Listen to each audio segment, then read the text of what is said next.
Palavra o pastor Valdemar.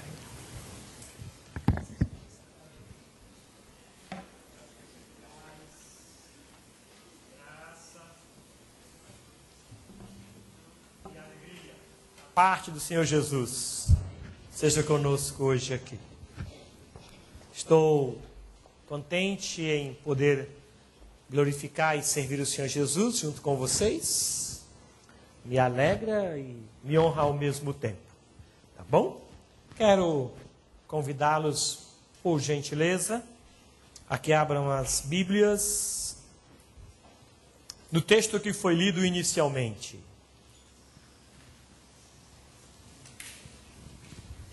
Quem tem boa memória? Quem estava aqui? Muito bem, Mabel. Esse é o texto. Lucas 7.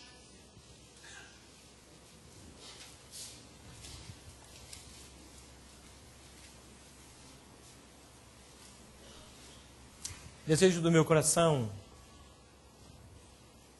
eu queria tirar 3 verdades desse texto e fazer aplicações para a nossa realidade, tá bom? Lucas 7, do 11 ao 17. Todo o desejo do meu coração e a alegria da minha alma é que o Senhor visite o seu povo. Nós somos o seu povo. E desejamos que Ele, assim como fez lá na cidade de Naim, quando visitou aquele povo, nos visite hoje aqui também. Amém? Estamos abertos para isso? Amém? Mesmo assentados? Em dia subsequente, dirigia-se Jesus a uma cidade chamada Naim, e ia com ele os seus discípulos e numerosa multidão. Como se aproximasse da porta da cidade, eis que saía o enterro do filho único de uma viúva, e grande multidão da cidade ia com ela. Vendo-a, o Senhor se compadeceu dela e lhe disse: não chores. Chegando-se, tocou o esquife e, parando os que o conduziam, disse: jovem, eu te mando, levanta-te. Sentou-se o que estivera morto e passou a falar. E Jesus o restituiu à sua mãe. Todos ficaram possuídos de temor e glorificavam a Deus, dizendo: grande profeta se levantou entre nós e Deus visitou o seu povo. Esta notícia a respeito dele divulgou-se por toda a Judéia, por toda a circunvizinhança. Apenas até aqui. Vamos orar? Para que o Senhor visite nosso coração, nossa mente, visite nossa casa, visite o seu povo aqui, dê-nos discernimento, graça, que Ele seja tudo em todos nós. Ele conhece a nossa realidade, sabe em que multidão nós estamos, e Ele é poderoso tanto para uma como para a outra alcançar com graça. Quero convidar Marcondes que venha aqui e ore ao Senhor. Por gentileza, meu irmão, para que Deus nos visite, por favor.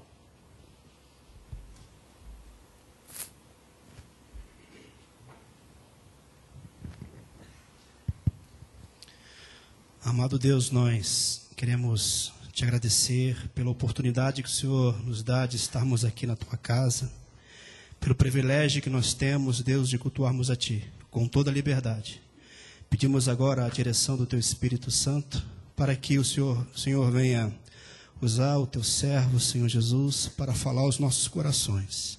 O Senhor conhece, Deus, a necessidade da sua igreja, do seu povo que se encontra reunido aqui. Pedimos que o Senhor venha nos abençoar com a tua graça, com a tua misericórdia e com o teu amor para conosco, Pai. Em nome do Senhor Jesus. Amém.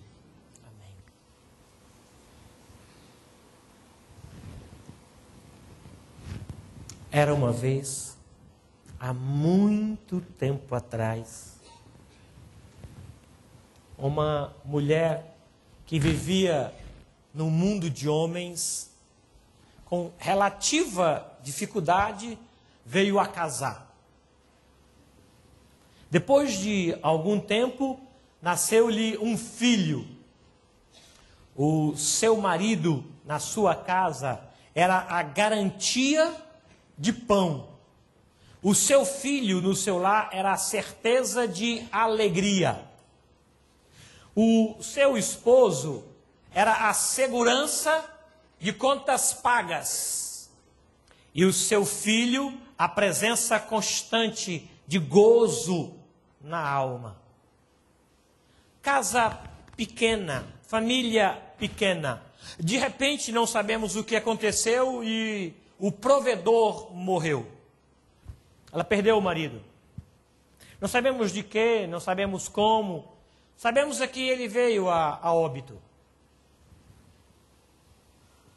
A família que era pequena tornou-se menor ainda. O que era segurança em relação ao futuro foi encurtado drasticamente. E quando pensava-se que a situação não poderia piorar, poderia. Aí piorou. Ela perdeu o filho. Havia perdido a segurança do pão, agora perdia também a alegria.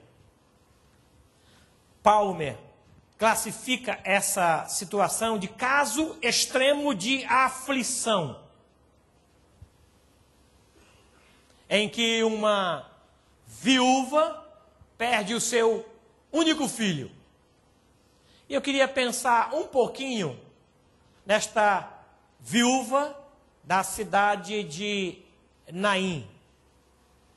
Conta-nos o texto que na porta da cidade duas multidões se encontram. Uma entrava e outra saía. E destas duas multidões há características tão claras, tão precisas, e eu acredito que elas se repetem ao longo da história, e que é muito provável que nós nos encontremos ou numa ou na outra. Elas refletem toda a população, todas as pessoas. Eu queria tirar rapidamente aqui, para fazer algumas aplicações para nós, 3 verdades. A primeira delas é que esse texto, ele fala que há indício ou indícios de que exista sofrimento. E que essa mulher é o retrato da dor e do sofrer. Ela já havia perdido o seu marido e agora perde o único filho que viera. Já havia morrido o provedor da família, ficava só ela e o filho, agora não sabemos a causa, morre também o seu filho. É uma dor após a dor. É uma morte seguida de morte. É uma crise após a outra. A viúva agora perde o seu único filho. Que situação delicada. E parece que chocou toda aquela pequena cidade de Naim, porque a multidão se envolvera com ela, seguia, provavelmente acompanhou todo aquele processo de dor, de velório, aquele sentimento todo foi expressado, chegou-se o momento do sepultamento e a multidão então acompanha. E encontra-se com uma outra multidão na porta. Famílias com membros mortos, sem que se saiba a razão daquela morte. Gente que come, que bebe, que trabalha, que luta, mas que está morta. Vidas sem vida dentro da vida. Pessoas que não sabem a razão pelo que vive, que ainda não encontrou sentido, estava naquela multidão que saía e provavelmente na multidão que entrava. Havia uma expressão de dor na multidão que saía e uma expressão de esperança na multidão que entrava. É um encontro de duas multidões ali. Esse texto, ele fala de viúvas, fala de mães que perdem maridos e que perdem filhos. Fala de viúvas de maridos vivos. Fala de órfãos de pais vivos. Fala de mães com seios secos, de relacionamentos sem vida, que se encontra na porta da cidade para enterrar os seus mortos.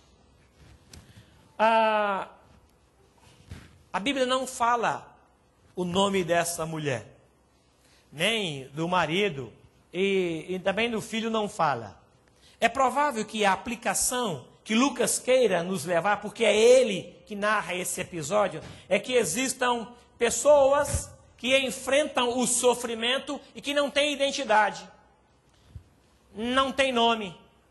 Aqui essa mulher não aparece. Famílias sem esperança, filhos sem futuro, trabalhadores sem segurança, gente sem voz, que sofre e não tem como expressar o seu sofrimento.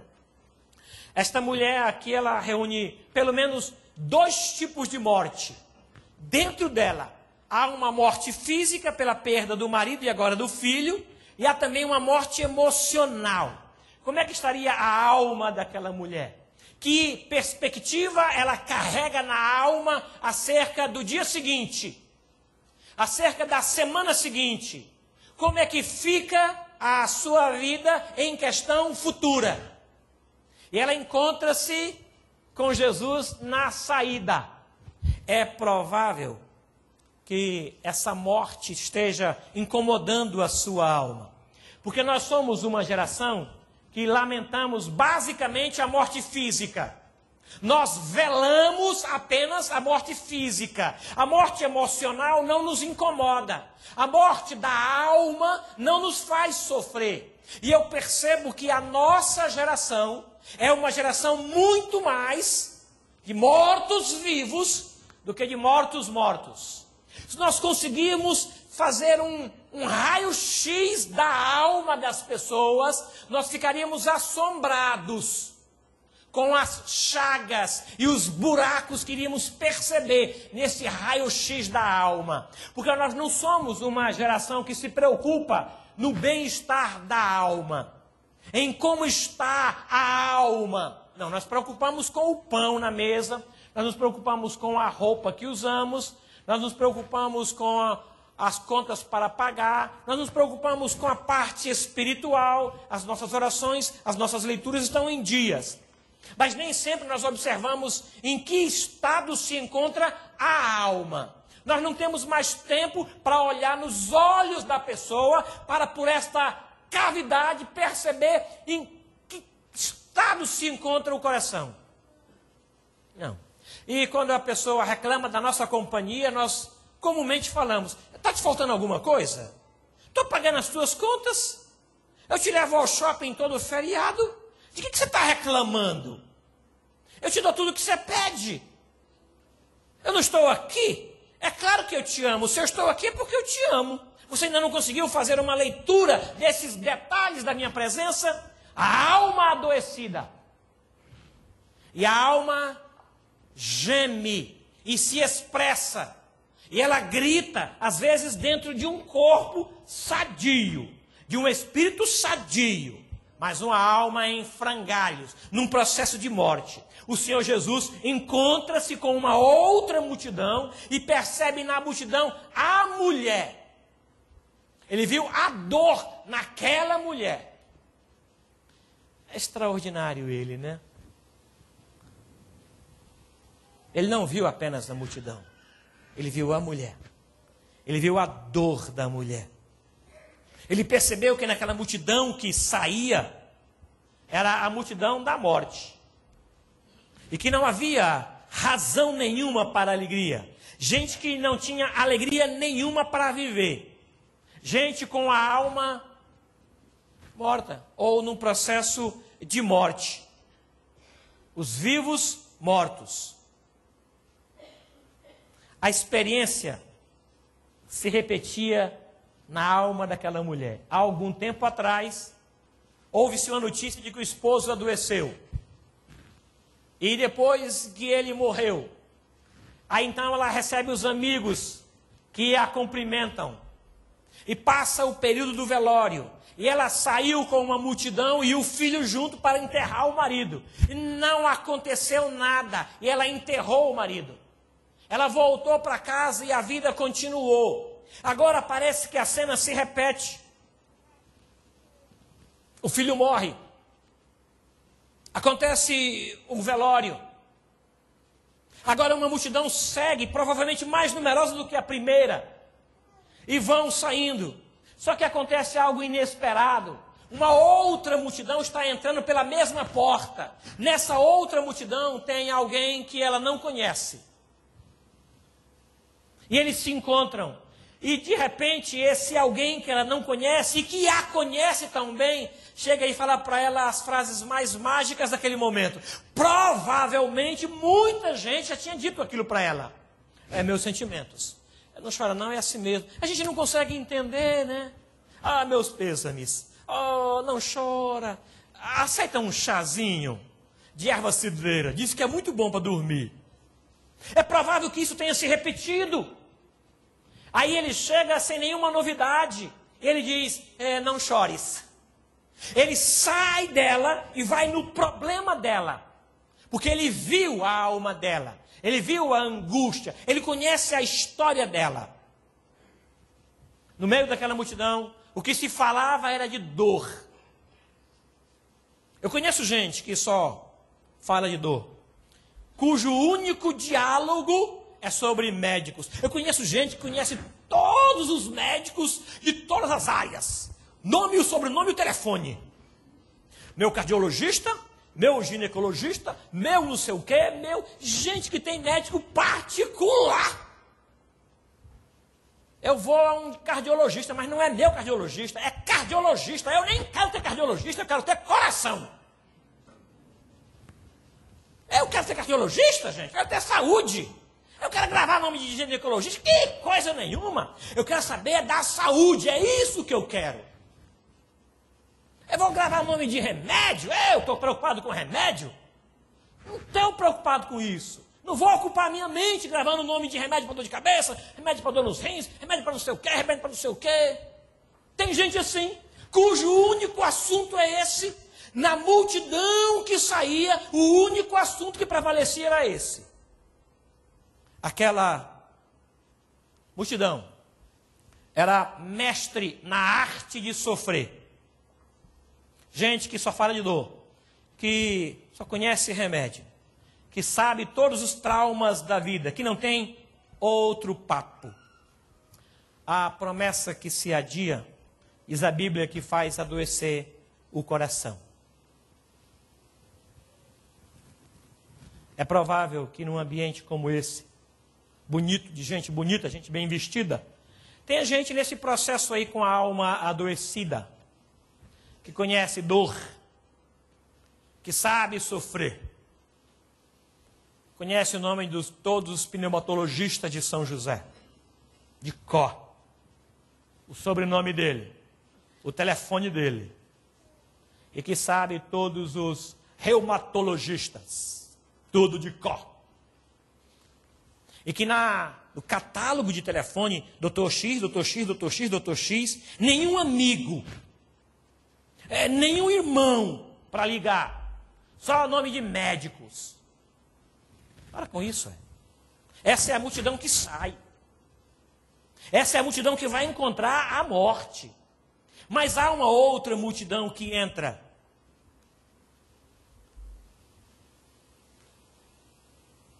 E essa multidão traz a vida.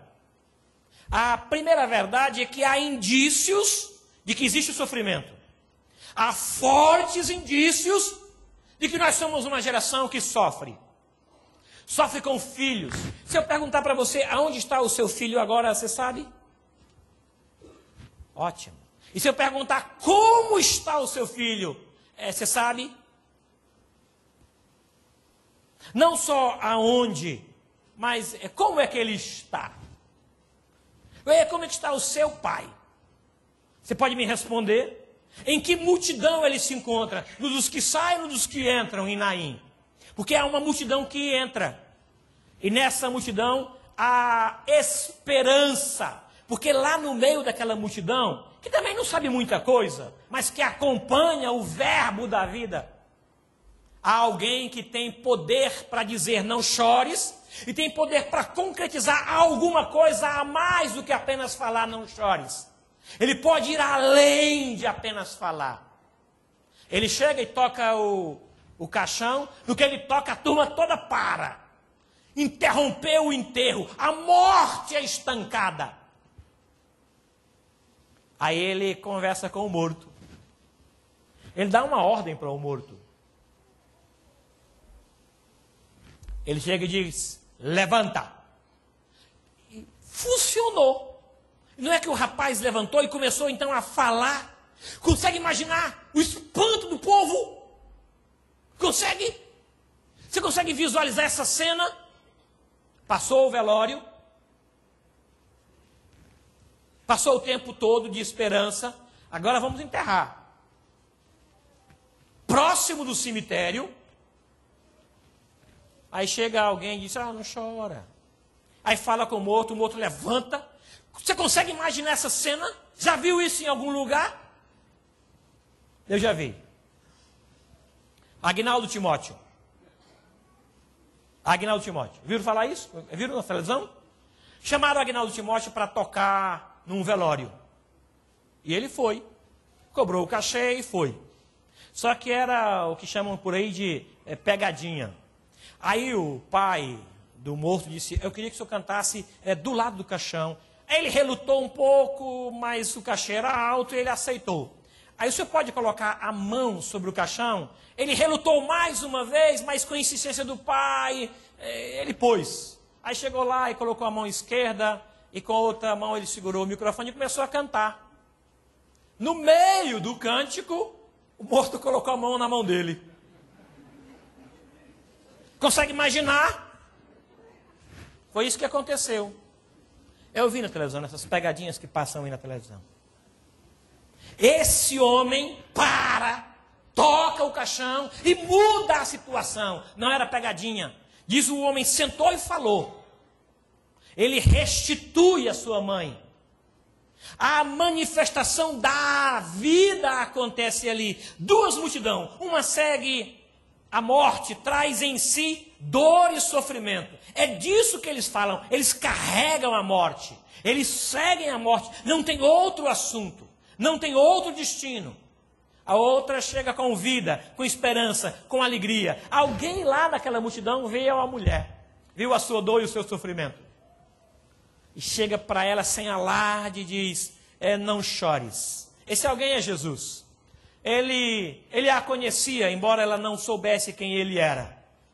Ele aproxima-se dela no meio da sua dor, no ápice da sua crise, na sua angústia, e lhe fala algo que vem proporcionar esperança para ela. Não chora. Ele diz não chore, não apenas querendo consolar, mas abreviando o que iria de acontecer em seguida. Ela não o conhecia, mas ele falou de consolo. Ele fala de consolo para quem sente dor.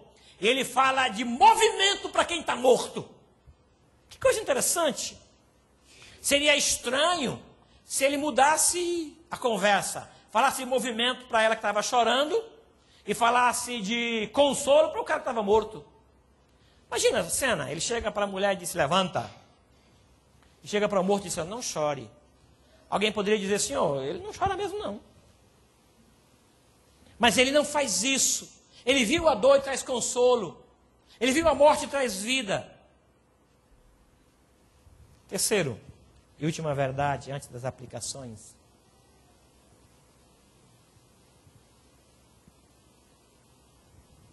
É que além de que nesse texto revela indícios de sofrimento, de dor, de crise, de morte que se instala e que não quer sair, de processo de crise que começa e que não se retorna, como nós mesmos temos ouvido falar, só não há jeito para a morte. Para a morte que não tem jeito. Tem, até para a morte tem jeito.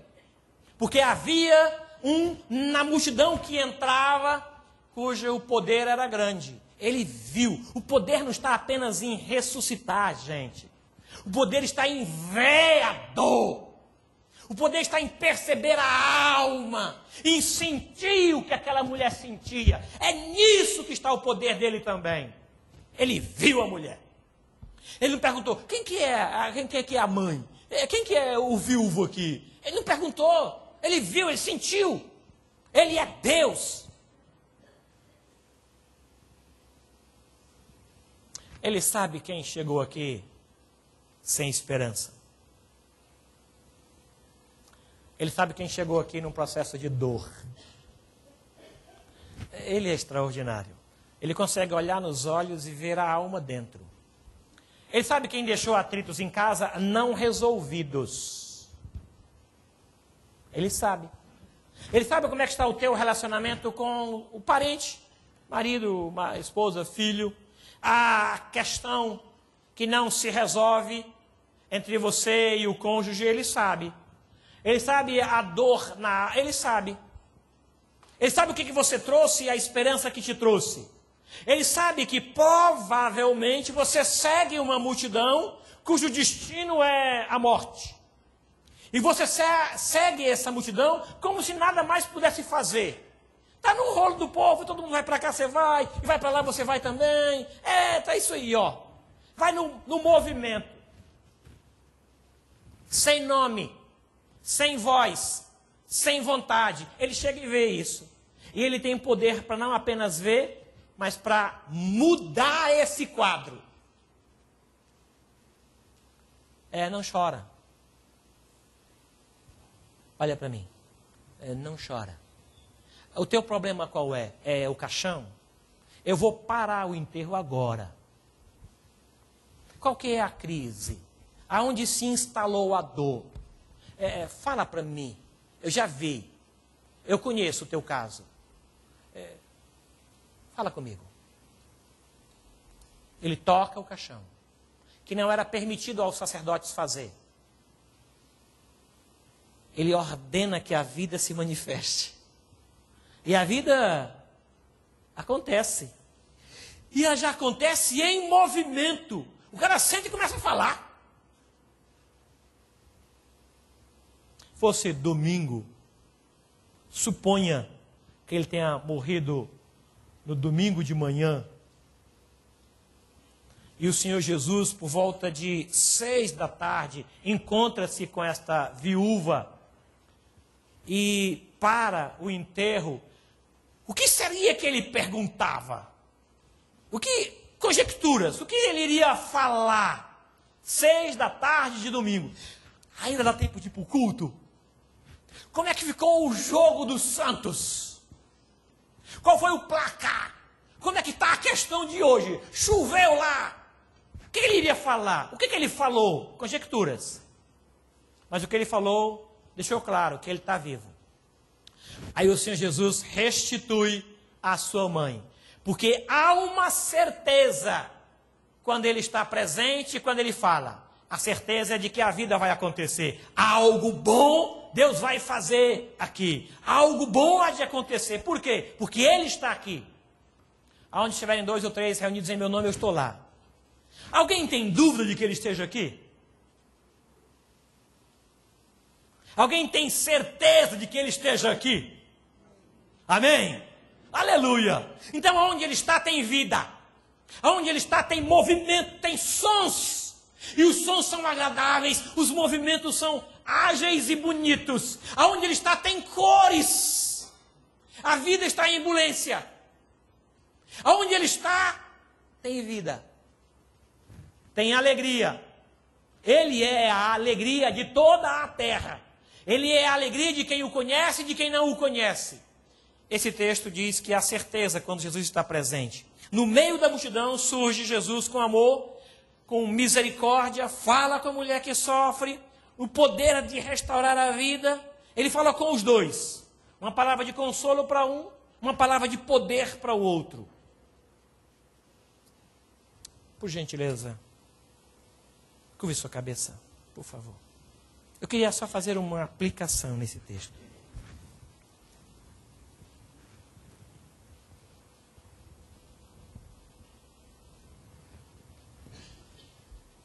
Jesus veio à nossa reunião hoje aqui. Nós o chamamos. Nós o convidamos e sempre que ele é convidado, vem. Ele não falta. Nós o chamamos no início do culto. Dissemos para ele que essa reunião existe por conta dele. Nós oramos anteriormente. Orei com Aderbal, presbítero dessa igreja. Orei com o presbítero Perotti. E a nossa oração era que o Senhor viesse. Ele veio. Quando o seu povo se reúne, ele vem. Quando o seu povo quer adorá-lo, ele vem. Ele vem para receber a adoração, para receber o louvor. Ele vem para agir com poder e graça. E é provável que ele vindo tenha visto alguém aqui que segue uma multidão sem esperança. Alguém cuja única linguagem é de dor, é de sofrimento, é de crise, que não tem outro assunto. Gente que perdeu a esperança. Gente com a esperança com prazo de validade vencida. Gente que perdeu a última passagem para o voo da alegria. É provável que ele tenha visto gente aqui que perdeu a paz em casa. Que voltar para casa não é prazeroso. Maridos que preferem ficar no trabalho, porque não suportam o ambiente em casa. De cobrança, de reclamações, semelhante a uma goteira em dia de chuva, que não dá descanso. Aí é mais desejoso ficar fora. Mulheres que não têm prazer em receber o marido porque ele é o nervosinho. Lá vem o homem que reclama. Reclama de tudo. Não está bom, nunca basta, nunca chega, nunca está bom. Nada do que se faça o agrada. É melhor quando ele não está. Parece que existe mais harmonia na ausência dele do que na presença. Ele viu você. Mas ele não apenas viu, ele quer dizer, não chora. Deixa eu cuidar de você.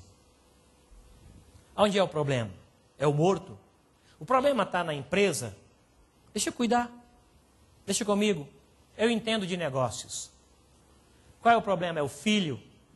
Você não sabe aonde ele está, nem como ele está, ou com quem está. Não sabe o que ele... Deixa comigo. Entrega esse menino para mim, mas descansa. Deixa eu cuidar dele. Eu sei o que eu vou fazer. Eu é que sei que pensamentos tenho a vosso respeito. Pensamentos de paz e não de mal, para vos dar o fim que desejais. Então passareis a orar a mim e eu vos ouvirei. Buscar-me-eis e me achareis quando me buscardes de todo o vosso coração. Serei achado de vós, diz o Senhor, e farei mudar a vossa sorte. Deixa comigo. Deixa eu mudar. Não há impossíveis para mim. Não há nenhum quarto que eu entrando não mude. Não há nenhuma situação que eu entrando não transforme. Descansa. Não chora. Está inseguro com relação ao trabalho? Traz para mim. Meu pai trabalha até agora, eu também trabalho. Eu entendo disso. Eu quero te convidar a se render a Ele. Ele viu você. No meio de uma multidão, mas Ele viu você. Eu quero perguntar se tem aqui alguém que deseja se render a Ele. Entregar a sua vida, porque Ele te viu. Ele te conhece. Ele sabe da tua dor. Conhece a tua história. Ele chama você pelo nome. E Ele te trouxe aqui. Não havia nem perspectiva de que você viesse. Você não planejou vir hoje aqui, mas Ele te trouxe. Por graça e misericórdia Ele te trouxe. Ele quer completar a obra que Ele já começou. Tem alguém que deseja se render ao Senhor? Eu quero convidar a levantar uma de suas mãos. A igreja está orando para que seja derrubada a barreira que te segura. Eu sei que não é fácil. Eu sei. Um dia Ele me chamou. Aleluia. Um dia Ele me chamou. E eu lutei. Havia uma tonelada no meu braço. Quando eu levantei a mão, aí eu não vi mais nada. Eu fui encontrado lá na frente chorando, feito uma criança.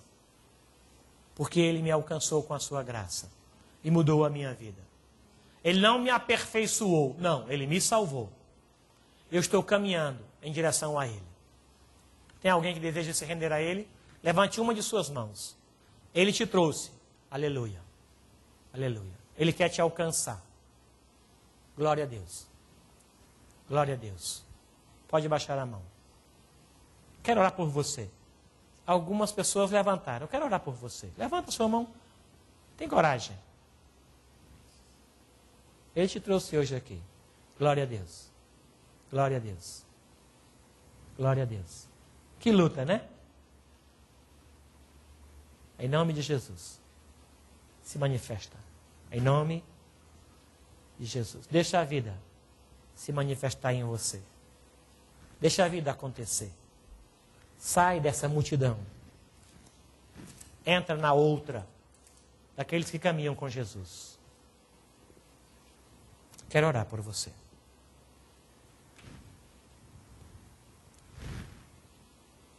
Amado, o Senhor conhece as pessoas que se manifestaram, conhece também as que não se manifestaram. O Senhor as trouxe aqui pelo Teu Espírito. O Senhor reuniu todas elas como uma grande multidão. Eu não sei aonde nós nos encontramos, se saindo ou se entrando, mas uma coisa eu sei. O Senhor está aqui. E o Senhor viu a realidade de cada um de nós, porque o Senhor conhece a nossa história. Não existe nada em nós que o Senhor não saiba e saiba bem. Não existe nada em nós que o Senhor não interfira e não tenha poder de mudar, de estancar o processo de morte. Não existe nada que o Senhor não cure, nenhuma dor que o Senhor não sare, nenhuma lágrima que o Senhor não enxugue. Não existe, porque o Senhor é todo-poderoso. E a palavra todo-poderoso se encaixa bem na tua natureza. O Senhor é o Deus da vida e da alegria. Eu quero que o Senhor ordene que a vida de Jesus se manifeste na vida destes irmãos que se mobilizaram, que se movimentaram, que reagiram ao teu chamado.